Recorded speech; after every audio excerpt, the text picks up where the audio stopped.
Culture, gender, and nonverbal communication is different all over the world. College campuses, specifically Clemson, are practically a breeding ground for all these concepts. But what do college students actually understand about these topics?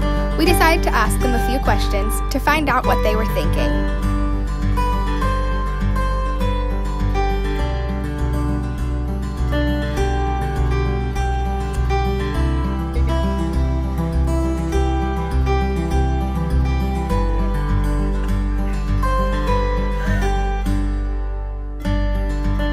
I do think I use different nonverbal communication like with my guy friends than I do with my girlfriend, just because like I feel like there's a difference in audience. Yes, I use more nonverbal reactions when I'm with guys than girls, just because I'm awkward. I don't think so. I think I would use the same. I'd probably be less likely to hug a guy than I would be to hug a girl. Chest bumping, I chest bump girls, I don't chest bump guys.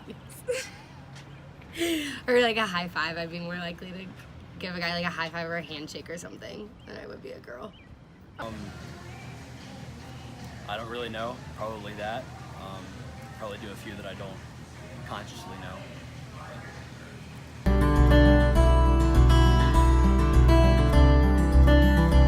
I like smile at people or like head nod, like nothing major, just Yeah, like lots of facial expressions. yeah, just facial. I'm a facial person.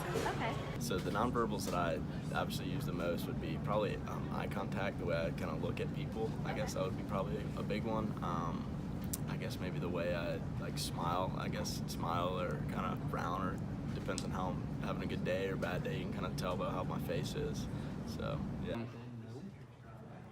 I guess just in my day-to-day, maybe like the eye roll is the most common one. Maybe that's the one I get more often than anything, especially for my girlfriend. But Would you say that's positive or negative? most of the time it's negative, but sometimes it's positive for me because it's in regards to me winning an argument. So it's like I know that I've won at the point where someone else rolls their eyes and they're over the conversation. So. I think gender and culture are important. I think they define who we are as people and like give parts of our personality to us. No, but I don't know why. Yeah, I think they do have an influence and they're important. Why? I'm not sure, but I do. Yeah, I mean, I guess, you know, you do what's important to you, and everybody should try to respect that, so. Cultures come from all types of things in a person's life. It could be from the place you live, the atmosphere you grew up in, or even the organizations you are involved in. We wanted to know what some Clemson students were involved in and how their cultures were affected by their involvement. So as a graduate student, I'm naturally involved with a lot of people with different backgrounds than I have. A lot of them are international students, and so I get to interact with people. They just come from a very different background. They have different ways of doing things, just different ways that they spend their time. And then I'm also a cheerleader. Whenever I first got involved in cheerleading, it was a very different culture than what I was used to. Everyone's a lot more upbeat. I mean, I guess technically no. Like I guess I work here at CCIT, so that would be an organization. I used to do club swimming. I was vice president for a semester, well technically full year.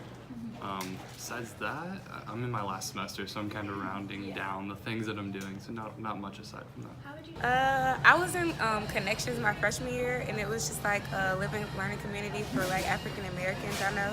So it was at home. So Yeah, okay. Also involved in a creative inquiry that deals with health promotion and physical activity in lower socioeconomic communities.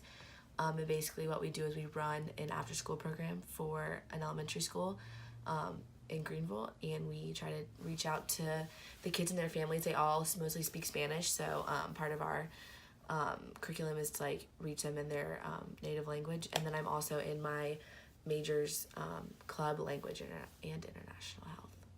I am a part of the sorority of Zeta Tau Alpha, and I'm also involved in CUSCTM, which is Clemson Student Council of Teachers of Mathematics.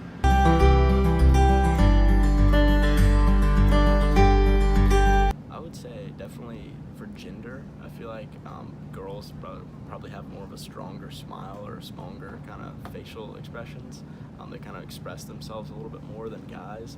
But as far as culturally, I couldn't really tell the difference between the two. So So for nonverbals, I think that just relates into how you portray yourself, whether it's what you decide to wear or just act in general.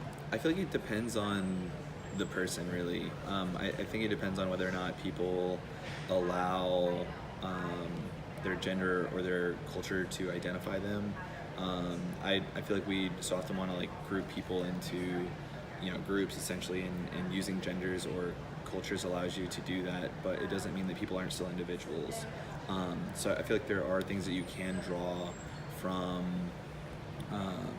from different gender groups or culture groups. Overall, Clemson students seem to understand culture, gender, and nonverbal communication, but not all seem to see the importance for their connection. With our dialogue, we hope to give reason behind why these concepts are important not only alone, but also linked.